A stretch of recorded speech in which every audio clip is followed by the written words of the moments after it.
काल आज सकाळी प्रॉपर नवोदय एक्झामचं डिक्लेरेशन झालं. नवोदय एक्झाम आता ही जी सिलेक्शन टेस्ट आहे 2027 लिहिलं यावर. आता जे विद्यार्थी क्लास 5th मध्ये आहेत ते 2026 मध्ये आहेत. 5th मध्ये ते क्लास 6 मध्ये जाणार 2027च्या जून मध्ये. आणि ही एंट्रन्स एक्झाम असणार आहे क्लास 6 साठी. क्लास 5th मध्ये ती एक्झाम असणार, क्लास 5th मध्ये. आणि तुम्ही क्वालिफाय केल्यानंतर मेरिट मध्ये आल्यानंतर तुम्हाला क्लास 6 मध्ये ऍडमिशन मिळणार. 27-28 म्हटलंय बघा. तुम्ही क्लास 6 मध्ये कधी असणार? पुढच्या वर्षी जून 27 टू जून 2028, म्हणून तेथे तसं म्हटलंय बघा. ओके. आता फॉर्म फिलिंग सुरू झालंय नवोदय एक्झामचं. क्लास 5th मध्ये जे स्टुडंट असतात ते ही परीक्षा देऊ शकतात. त्यांनाच देण्याचा अधिकार आहे, ओनली क्लास 5th. तर फॉर्म सुरू झालेत. डेट ऑफ एक्झाम आहे 28/11/2026. 28 नोव्हेंबर 28 नोव्हेंबर 2026 ला ही नवोदयची एक्झाम आहे. नियर अबाउट तुमच्याकडे आहे किती? 6 मंथ्स. 6 महिने भरपूर आहेत. केलं तर भरपूर आहे, काहीच नाही केलं तर तुम्हाला काही जमणार नाही, वेळ पुरणार नाही. पण डेली करावं लागेल, सातत्य ठेवावं लागेल. आणि फॉर्म भरण्याची शेवटची तारीख आहे 31 जुलै 2026. फॉर्म भरण्यासाठी दिवस किती आहेत आपल्याकडे? आजचा तर सोडून द्या, 24 डेज. किती दिवस आहेत? 24 डेज. आपण असं समजायचं आपल्याकडे 24 डेज आहेत. परीक्षेमध्ये काय फॉर्म भरत असताना परत 15-20 दिवस वाढतात. आतापर्यंतचा एक्सपिरियन्स असा आहे, नवोदयचे फॉर्म भरत असताना आता त्यांनी 24 डेज दिले, नंतर परत एक्स्ट्रा 15 डेज ते आपल्याला देतील नंतर. पण आपण त्या नंतरवर भरोसा ठेवायचा नाही. दिले का त्यांनी? नाही. आतापर्यंतचा एक्सपिरियन्स आहे 8 और 15 डेज ते वाढवतात. आपण असं समजायचं नाही ते नंतर वाढवतील, अजून वाढवलेले नाही. आपण समजायचं आपल्याकडे आहेत 24 डेज टू फॉर्म फिलिंग, आणि हे दिवस भरपूर आहेत. फॉर्म भरायला एकच दिवस लागतो. काही मुलांकडे डॉक्युमेंट नसेल तर जास्तीत जास्त 8 दिवस लेट होईल, मॅक्झिमम 15 डेज लेट होईल. पण आपण 15 डेज पर्यंत जायचं नाही. नेक्स्ट 10 डेज मध्ये आपल्याला हे पूर्ण क्लिअर करायचंय. ओके. फॉर्म भरायचं. तर आता मला चॅट, अगोदरचा सिलेबस काय होता? 40 क्वेश्चन्स होते मॅथचे. मॅथ म्हणजे मेंटल ॲबिलिटी टेस्ट, याला मॅथ म्हणतात. काही ठिकाणी MAT मॅथ आलंय, मुलं म्हणतात हे मॅथ काय आहे? मेंटल ॲबिलिटी टेस्ट म्हणजे बुद्धिमत्ता.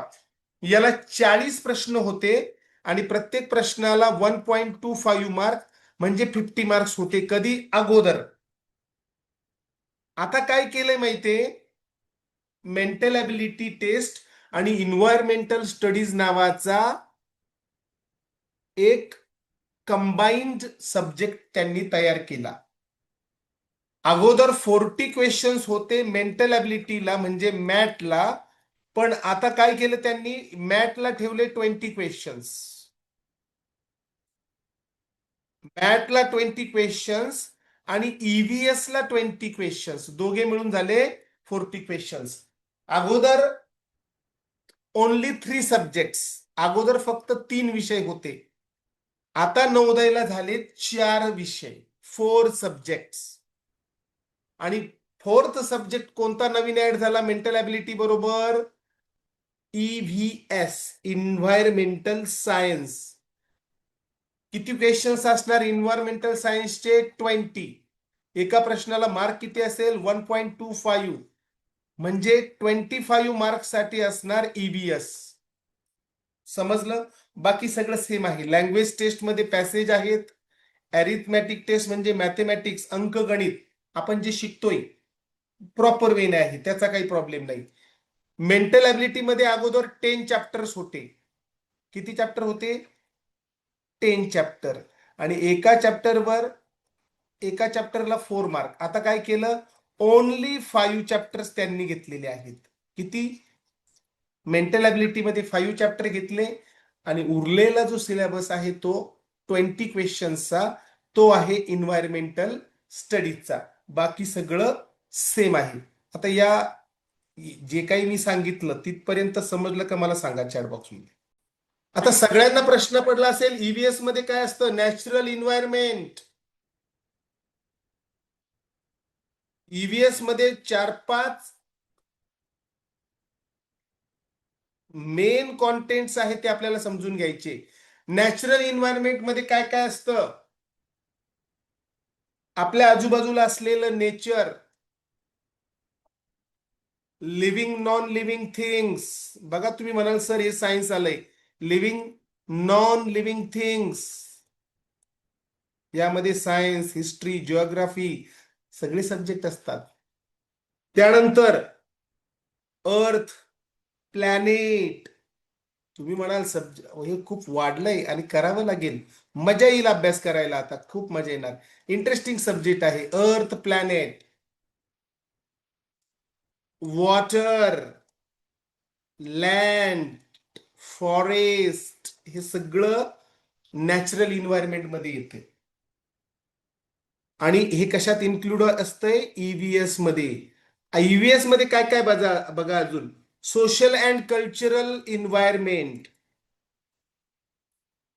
तुम्ही म्हणाल सर हे कल्चरल काय? तुम्हाला विचारलं भांगडा कोणत्या स्टेटचा आहे? पंजाब. कथक कोणत्या स्टेटचा आहे? त्यानंतर कथकली कोणत्या स्टेटचा आहे? ओणम कोणत्या स्टेटमध्ये साजरा होतो? लोहडी कोणतं? हे फेस्टिवल वगैरे इंडिया, तुम्हाला पूर्ण इंडिया पाठ लागेल, आता करावा लागेल. मजा येईल याच्यामध्ये. इंटरेस्टिंग सब्जेक्ट आहे, जनरल नॉलेज ज्याला आपण म्हणतो.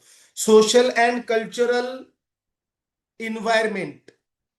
कल्चरल मध्ये सगळं येते बघा. कल्चरल इंडियाचं जे काही कल्चरल असेल, फेस्टिवल्स वगैरे, ते सगळं त्यामध्ये येतंय. ओके. सोशल अँड कल्चरल मध्ये त्यामध्ये relations, family, history and culture. History पण येते EVS मध्ये. तुम्हाला माहिती आहे हिस्ट्री सब्जेक्ट तुमच्या स्कूलमध्ये EVS मध्ये आहे. History and social life.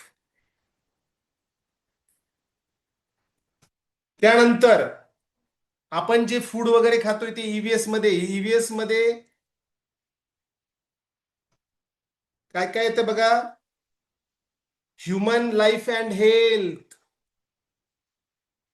EVS मध्ये ह्युमन लाईफ अँड हेल्थ.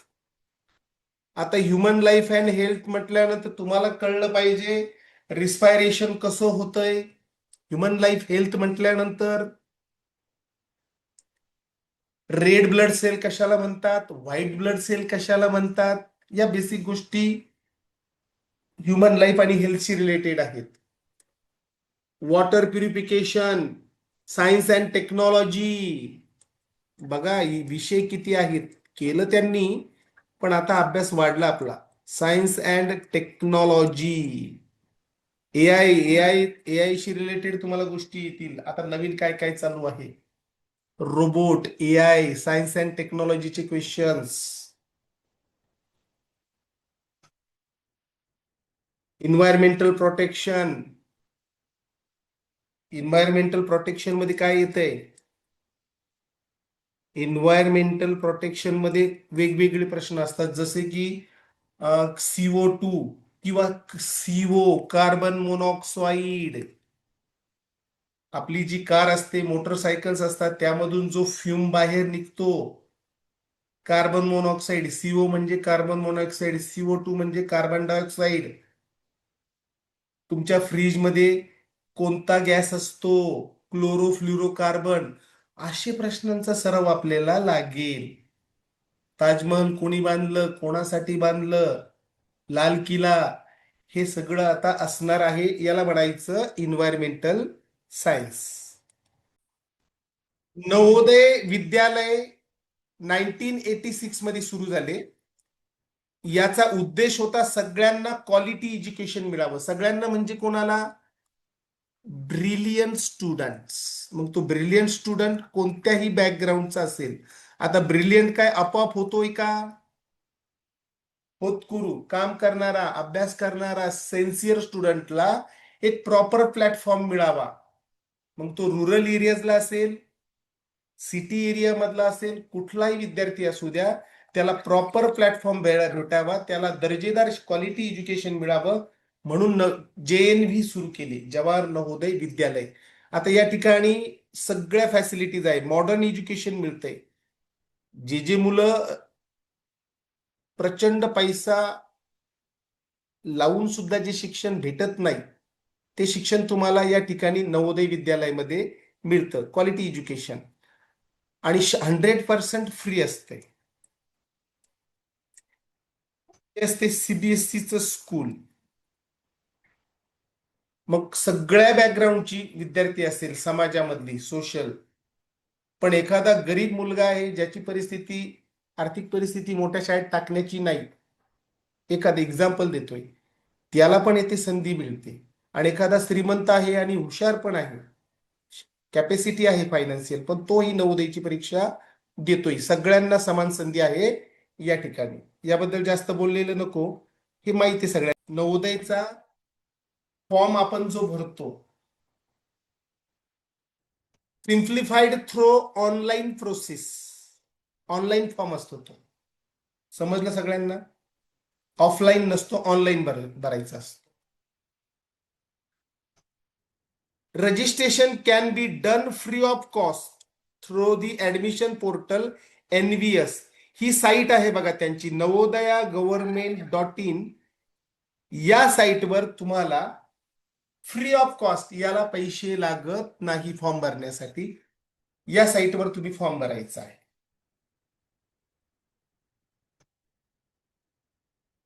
आता फॉर्म भरण्यासाठी काही इलिजिबल क्रायटेरिया असतो. तनिष्का दिसली. इलिजिबल क्रायटेरिया म्हणजे काय? तो मुलगा क्लास 5th मध्ये असावा आणि त्याला त्याचं एक एज असतं. ते एज मी पुढे सांगेलच तुम्हाला, सगळे येणार पुढे 1 by 1. आता फॉर्म भरायचा असतो. फोटोग्राफ लागतोय मुलाचा, स्टुडंटचा फोटोग्राफ. आणि तो फोटोग्राफ कसा, डॉक्युमेंट कसे असावे? सॉफ्ट फॉर्म मध्ये असावेत. त्याची साईज असावी 10 to 100 KB. तुम्ही जे डॉक्युमेंट अपलोड करणार आहात, फक्त फॉर्म भरायचं नाही, तुमचे डॉक्युमेंट पण अपलोड करावे लागतात ऑनलाईन. त्या फॉर्म मध्ये सगळी प्रोसिजर आहे ऑनलाईन मध्ये, ती होते ऑटोमॅटिक. पण साईज कशी असावी? 10 to 100 KB. ते होतंय बरोबर. एकदा सुरू फॉर्म तुम्ही ज्यावेळी भरता, त्यावेळी ती प्रोसिजर होते बरोबर. तुमचा स्वतःचा फोटोग्राफ लागेल, स्टुडंटचा पासपोर्ट फोटोग्राफ. त्या फॉर्मवर सिग्नेचर ऑफ पॅरेंट, जो फॉर्म आपण भरणार आहोत, तो फॉर्म मी तुम्हाला पाठवेल. त्याचा एक नंतर व्हिडिओ करून पण पाठवेल कसा भरायचा. त्या फॉर्मवर सिग्नेचर ऑफ कॅन्डिडेट, त्या फॉर्मवर कॅन्डिडेटचं सिग्नेचर पण असतंय. या बेसिक गोष्टी लक्षात ठेवायच्या, नाही तर असं होईल, पॅरेंटचं सिग्नेचर राहिलं, कॅन्डिडेटचं सिग्नेचर राहिलं, असं चालणार नाही. दोघांचे सिग्नेचर असतात. फोटोग्राफ असतो स्टुडंटचा. पुढे बघा. आधार डिटेल, तुमचे आधार डिटेल पाहिजे. कोणाचे? पॅरेंट्सचे आणि स्टुडंटचे. आधार, आधार सगळ्यांकडे आहे. आधार शिवाय आता शिक्षण होत नाही. आधार कंपल्सरी आहे, सगळ्यांकडे आधार आहे. आधार डिटेल लागतात. Residence certificate issued by competent government authority.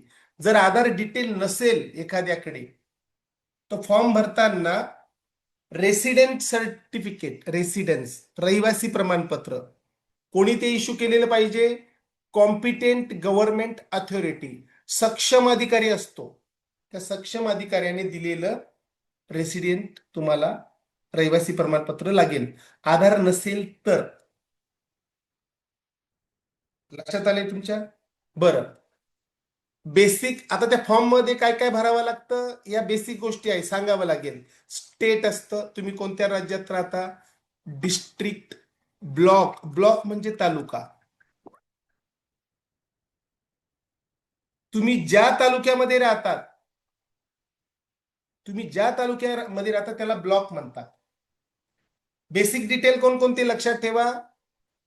State Maharashtra, district जो असेल तो, ब्लॉक तुमचा तालुका, तुमचा आधार नंबर, अपार आयडी. अपार आयडी काय असतो सांगतो मी तुम्हाला. तुमच्या शाळेमधून तुम्हाला तुमचा अपार आयडी मिळेल. तुमचा अपार आयडी फॉर्म वर लिहावा लागतो, तो तुमच्या शाळेमधनं मिळेल. कोणतीही शाळा नाही म्हणत नाही. अपार आयडी सगळ्या विद्यार्थ्यांचा आहे, तो तेथून तुम्हाला भेटेल. त्यानंतर पेन नंबर, हा झाला अपार आयडी, शाळा देणार तुम्हाला. PEN, पेन नंबर काय आहे? हा आहे परमनंट एज्युकेशन नंबर. हा परमनंट एज्युकेशन नंबर कोण देणार? तुम्ही जास्त डोकं लावायचं नाही, हे पण तुमची शाळा देणार, आणि तो तुमचा अधिकार आहे, कोणी तुम्हाला अडवू शकत नाही. या गोष्टी मागायच्या ते तुम्हाला काढून देतात, त्यांच्याकडे सगळं रेकॉर्ड आहे तुमच्या शाळेकडं. मग ती शाळा कोणती असू द्या, CBSE असेल, ICSE असेल, स्टेट बोर्ड असेल, जिल्हा परिषद असेल, गव्हर्नमेंट ग्रँटेड असेल, नॉन ग्रँटेड असेल, कोणतीही शासन मान्य शाळा तुम्हाला अपार आयडी आणि पेन नंबर देते. PAN number, permanent education number. Okay. बरं, आता मी विचारतो, मी जे काय सांगितलं ते समजलं का मला सांगा. The eligible candidate have to fill up the online form and upload the photograph along with signature. तुमचा फोटोग्राफ पाहिजे त्यावर, फॉर्मवर, त्याच्यावर सिग्नेचर पाहिजे. नाहीतर एखादा मुलगा फोटो लावेल, सिग्नेचर नसणार, असं नाही. तुमचा पासपोर्ट फोटो आणि त्यावर सिग्नेचर असला पाहिजे. ओके. आणि खाली कॅन्डिडेट आणि पॅरेंटची सिग्नेचर असते, दोघांची, मुलगा असेल मुलगी, जे असेल ते त्यांची सही खाली करायची. फोटोवर काय पाहिजे? मुलगा आणि स्टुडंट आणि त्याचं सिग्नेचर. आणि the certificate should be uploaded in JPG format of the size between. तुम्ही ज्या इंटरनेट कॅफेवर जाणार आहात फॉर्म भरण्यासाठी, त्याला सांगायचं या फॉर्मॅटमध्ये तो फॉर्म भरायचा, तो भरून देतोय बरोबर. हे काय अवघड नाही, त्यांना एक्सपिरियन्स असतो, ते बरोबर भरतात. Okay.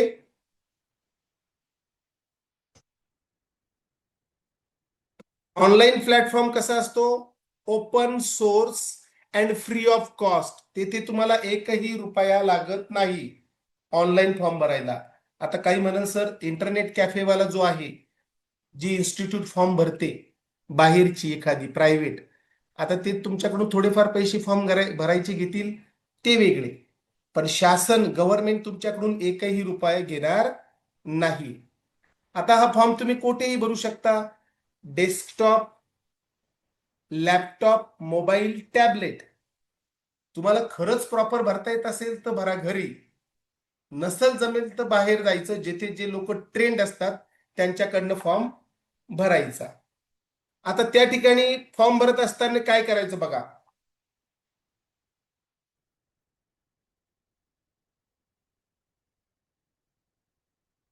Candidate and his parent and mobile phone with valid activate mobile number for receiving the OTP. ज्यावेळी तुम्ही फॉर्म भरताय, ज्यावेळी तुम्ही फॉर्म भरत आहात नेट कॅफेवर किंवा घरी, व्हॅलिड मोबाईल नंबर द्यायचा, बंद पडलेला मोबाईल नंबर तिथे टाकू नका. कशासाठी? व्हेरिफिकेशन साठी एक OTP येतो फायनल रजिस्ट्रेशन साठी. तो ओटीपी आल्यानंतर तुमचं फायनल रजिस्ट्रेशन होतंय. म्हणून जो मोबाईल नंबर चालू आहे तोच तेथे सांगा. ओटीपी आल्यावर तुमचं फायनल रजिस्ट्रेशन त्या ठिकाणी होणार आहे. समजून घ्या. तुम्ही ज्या जिल्ह्यामध्ये शिक्षण घेत आहात, समजा एखादा मुलगा पुण्यामध्ये शिकतोय, पुणे, मग ते रुरल असेल किंवा सिटी असेल, रुरल और सिटी, त्या मुलाला त्याच जिल्ह्यामध्ये नवोदयला फॉर्म भरता येतो नवोदयसाठी. नाही तर एखादा मुलगा म्हणेल सर मी आहे पुण्याचा आणि मला कोल्हापूरमधनं फॉर्म भरायचा आहे, तसं चालणार नाही. तुम्ही ज्या जिल्ह्यामध्ये शिक्षण घेत असाल त्याच जिल्ह्यामध्ये तुम्हाला नवोदयचा फॉर्म भरण्यासाठी परमिशन असते. एखादा मुलगा काय म्हणेल किंवा एखादे पॅरेंट काय म्हणतील, सर आम्ही सध्या कामासाठी मुंबईमध्ये आहोत आणि आमचं गाव आहे सातारा, आम्ही साताऱ्याला फॉर्म भरू शकतो का? नाही. जर तुमचा मुलगा मुंबईमध्ये शिक्षण घेत असेल, ठाण्यामध्ये शिक्षण घेत असेल, तर त्याला तेथेच नवोदयसाठी प्रवेश मिळेल. ठाण्यामध्ये पालघर येथे आहे, साताऱ्याला नाही. मग काही पॅरेंट असं करतात, ते कामाला असतात पुण्यामध्ये आणि त्यांचा मूळ जिल्हा असतो नांदेड, समजा नांदेड असतो, मग ते मुलाला शिक्षणासाठी तिकडे ठेवतात नांदेडमध्ये. मग त्या मुलाला नांदेडमध्ये नवोदयसाठी फॉर्म भरता येतो. लक्षात आले तुम्हाला? मुलगा जिथे शिक्षण घेत आहे 5वीच्या वर्गामध्ये, क्लास 5 मध्ये, त्याला तेथे ऍडमिशन मिळतं. जर तुम्ही चुकीची माहिती टाकली, शिकताय तुम्ही पुण्यामध्ये आणि फॉर्म भरताय साताऱ्यामध्ये, तर तुमचा फॉर्म कॅन्सल होतोय, इमिडिएट कॅन्सलेशन. जे खरं आहे तेच करायचं, त्यात काही खोटेपणा करायचा नसतो. बरं, या गोष्टी समजल्या का? ऑनलाईन फॉर्म भरत असताना अगोदर 2 वेळा प्रॉपर फॉर्म व्हेरीफाय करायचा. एक रफ वर्क करायचं, एक रफ फॉर्म भरायचा.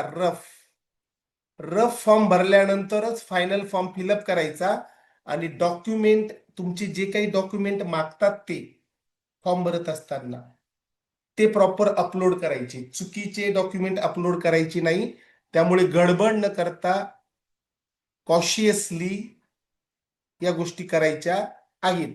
आता काही दिवसानंतर जर तुमचं काही चुकलं तर करेक्शन विंडो काही दिवसानंतर फॉर्मच्या शेवटी देतात.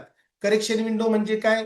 तुमचं काही चुकलंय आणि तुम्हाला ते दुरुस्त करायचं, तर करेक्शन विंडो असते, ती शेवटी देतात. पण करेक्शन विंडो पर्यंत जाण्याची वेळ आपल्यावर आली यायला नको.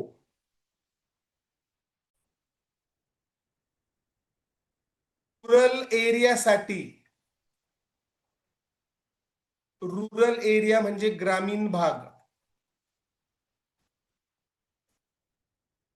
नवोदयमध्ये 70% सीट रिझर्व्ह असतात. किती पर्सेंट सीट रिझर्व्ह असतात रुरल एरियासाठी? 75%. आणि अर्बन एरियासाठी 25% सीट रिझर्व्ह असतात. नवोदयला टोटल सीट किती असतात? एकूण जागा 80. 80 पैकी 60 seats are available for rural area. खेड्यापाड्यातली जी मुलं असतात त्यांच्यासाठी 60 जागा असतात. आणि 20 जागा, 80 पैकी 20 जागा असतात शहरी भागातल्या मुलांना. लक्षात आलं? आणि तुम्ही म्हणाल सर काही मुलं काय करतात, किंवा काही पॅरेंट काय करतात, आपल्याला नवोदयला चान्स मिळावा म्हणून 5th क्लासमध्ये रुरल एरियामध्ये, खेड्यामध्ये, त्याला खेड्यातल्या शाळेमध्ये टाकतात. 5th क्लासमध्ये रुरल एरिया स्कूल चूज करतात. पण पुढे ऐका, नवोदय साठी फक्त 5th अलोड नाही, 3rd, 4th अँड 5th तिसरी, चौथी, पाचवी तीनही वर्ग जो मुलगा रुरल एरियामध्ये शिकतो, खेड्यामध्ये, त्याचाच विचार रुरल एरियाच्या कोटामधनं होतोय. कोटा म्हणजे त्याचं जे 60 जागा असतात, त्या 60 जागांमध्ये विचार कोणाचा होतो? थर्ड, फोर्थ आणि फिफ्थ मध्ये या तीनही वर्ष रुरल एरियामध्ये जो शिकतो त्यालाच त्या कोट्यामध्ये विचार होतोय. नाही तर काही काही लोक काय करतात, काही पॅरेंट काय करतात, मुलाला फिफ्थ मध्ये रुरल एरियामध्ये ठेवतात आणि थर्ड आणि फोर्थ मध्ये तो शहरामध्ये असतो, अर्बन मध्ये. असं चालतंय का? नाही चालत. तो हा जो मुलगा आहे फिफ्थ मध्ये रुरल मध्ये असलेला, तो सिटी अर्बन मध्येच त्याचा मेरिट मध्ये विचार होणार. 20 जागांमध्येच त्याचा विचार होईल. कोणाचा? फक्त फिफ्थ मध्ये रुरल मध्ये येणाऱ्या विद्यार्थ्याचा. मग तुम्ही म्हणाल सर आम्ही टाकून देऊ, ग्रामीण भाग आहे, रुरल टाकू पेपरमध्ये, तसं चालेल का? नाही. आता सगळ्यांचं प्रॉपर रजिस्ट्रेशन झालेलं आहे. सीबीएसई असेल, आयसीएसई असेल, स्टेट बोर्ड असेल, इथला मुलगा तिथं, तिथला मुलगा असं चालत नाही. तुम्ही ज्या शाळेमध्ये शिकता, जो स्कूलचा कोड आहे तो कोड लगेच आयडेंटिफाय होतोय, त्यामुळे फ्रॉड चालत नाही.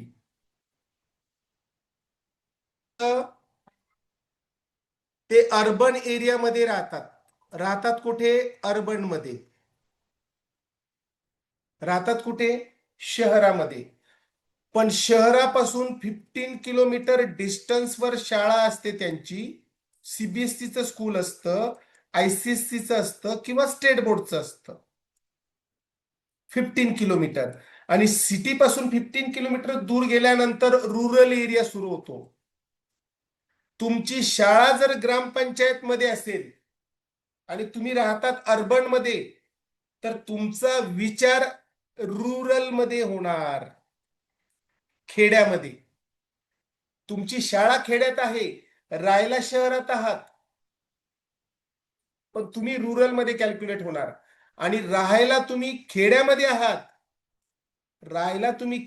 आहात आणि शाळा शिकायला तुम्ही अर्बन मध्ये आहात, तर तुमचा विचार अर्बन मध्ये होणार. म्हणजे शाळा कशामध्ये ती चेक करा, तुमची अर्बन मध्ये आहे का रुरल मध्ये, शाळा चेक करा. ओके. आता मी हे जे सांगितलं ते समजगिरी. ओबीसी असणाऱ्या स्टुडंट्सने, ओबीसी हे व्यवस्थित ऐका, सेंट्रल कास्ट सर्टिफिकेट काढायचं आहे. सेंट्रल ओबीसी सर्टिफिकेट त्यांनी काढायचं आहे. Central OBC. आणि हे काढायला काही अवघड नाही. तुमच्या आजूबाजूला सेतू कार्यालय आहेत बघा, सेतू कार्यालय, तेथे जाऊन विचारायचं. 4 ते 5 दिवसामध्ये सेंट्रल ओबीसी कास्ट सर्टिफिकेट तुम्हाला भेटेल. जसं स्टेटचं ओबीसी असतं तसं सेंट्रलचं ओबीसी असतं. ते ओबीसी स्टुडंटला कंपल्सरी लागणार आहे. फॉर्म मध्ये ते अपलोड करावं लागतं. 5-6 दिवसामध्ये हे निघतंय. सेंट्रल ओबीसी नाव फक्त सेंट्रल ओबीसी आहे. जास्त दिवस लागत नाही, 4-5 दिवसामध्ये हे तुम्हाला काढून मिळेल. तुमच्या आजूबाजूला सेतू कार्यालय असतं बघा, त्या सेतू कार्यालयामध्ये जायचं आणि विचारपूस करायची. बाकी मुलं म्हणतील सर एससी एसटीचं काय? एससी एसटी ला गरज नाही. म्हणजे कास्ट सर्टिफिकेट लागेल एससी एसटीचं, पण त्यांना स्टेटने जे दिलंय, राज्याने, स्टेटचं एससी एसटीचं सर्टिफिकेट अलोड आहे. तसं सेंट्रल साठी, ओबीसी साठी सेंट्रल ओबीसी सर्टिफिकेट लागणार आहे.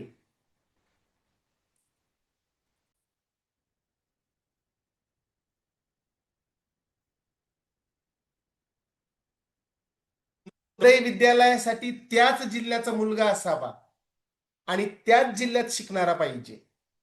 आता एखादा मुलगा साताऱ्याचा आहे आणि तो राहतोय मुंबईला आई वडिलांबरोबर, पुण्याला राहतोय, मग तो मुलगा फक्त पुण्यासाठीच ऍप्लिकेबल असेल, सातारासाठी नाही. त्याच्यात काही थोडा चेंज केलाय मी, ते सांगतो नंतर. जिथे आता समजा नवोदय विद्यालय सातारामध्ये आहे सपोज, आणि मुलगा शिकतोय सातारामध्ये, त्याचा विचार सातारासाठीच होणार.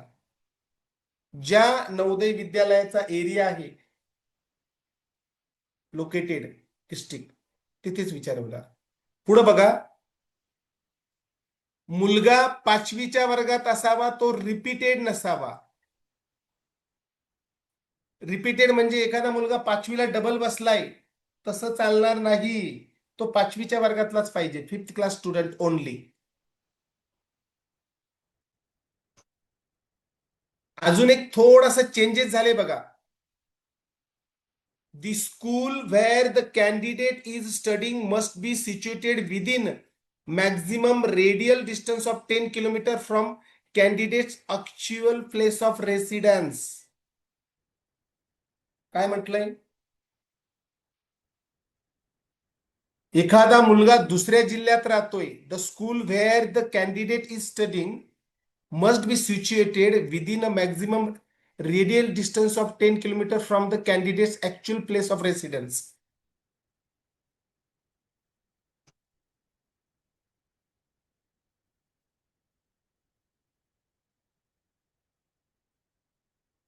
एखादा मुलगा शेजारच्या जिल्ह्यामध्ये राहतोय, ऐका, एखादा मुलगा राहतो सातारामध्ये, कुठे राहतो? सातारामध्ये, आणि त्याच्या शेजारी आहे 10 किलोमीटर शेजारी 10 किलोमीटर डिस्टन्सवर सोलापूर आहे. म्हणजे सोलापूरचा एखादा भाग असेल, सोलापूर नाही, सोलापूरचा रुरल एरिया कनेक्टेड आहे 10 किलोमीटर डिस्टन्सवर, आणि त्या मुलाची शाळा आहे 10 किलोमीटर पाहिजे दोघांमध्ये. तर सातारामध्ये शाळा आहे, पण त्याचा डिस्टन्स, त्याचा भाग जर 10 किलोमीटर पर्यंत असेल त्याचा जिल्हा त्या मुलाचा, तर त्याला सोलापूरमध्ये ऍडमिशन, नवोदयसाठी त्याला ऍडमिशन घेता येईल. लक्षात आलं तुम्हाला काय म्हणायचं? नेबरिंग डिस्ट्रिक्ट म्हणतोय त्याला आपण, शेजारचा जिल्हा, पण 10 किलोमीटरच दोघांमध्ये गॅप पाहिजे.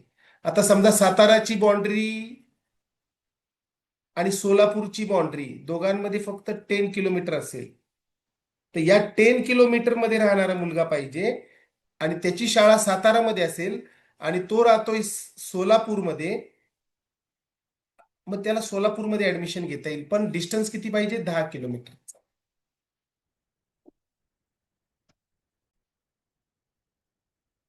A candidate seeking admission must not have been born before. जन्मतारखेचं सगळ्यांनी चेक करा, सगळे ज्यांना नवोदय परीक्षा द्यायची त्यांनी चेक करा. 1/5/2015 टू 31/07/2017 यामध्ये त्या मुलाचा जन्म झालेला पाहिजे. याच्यामध्ये जर एखाद्या मुलाचा जन्म 31 मे, सॉरी 30 एप्रिल, बघा एज क्रायटेरिया बघा, 01/05/2015, एखाद्या मुलाचा जन्म जर 34/2015 असेल, बघा दोघांमध्ये एकच दिवसाचा फरक आहे, हा 30/4/2015चा मुलगा क्वालिफाय होणार नाही परीक्षेसाठी. कधी पाहिजे जन्म त्याचा? 1/5/2015 टू 31/7/2017. एखाद्या मुलाचा जन्म 1 ऑगस्ट 2017 असेल, हा नवोदयसाठी पात्र नाही, त्याला पुढच्या वर्षी ऍडमिशन मिळेल, पण तो फिफ्थ मध्ये आहे असं होणार नाही फिफ्थ मध्ये, पण त्यांनी मॅक्झिमम एज क्रायटेरिया दिलेला आहे. हा एज क्रायटेरिया लक्षात ठेवा सगळ्यांनी.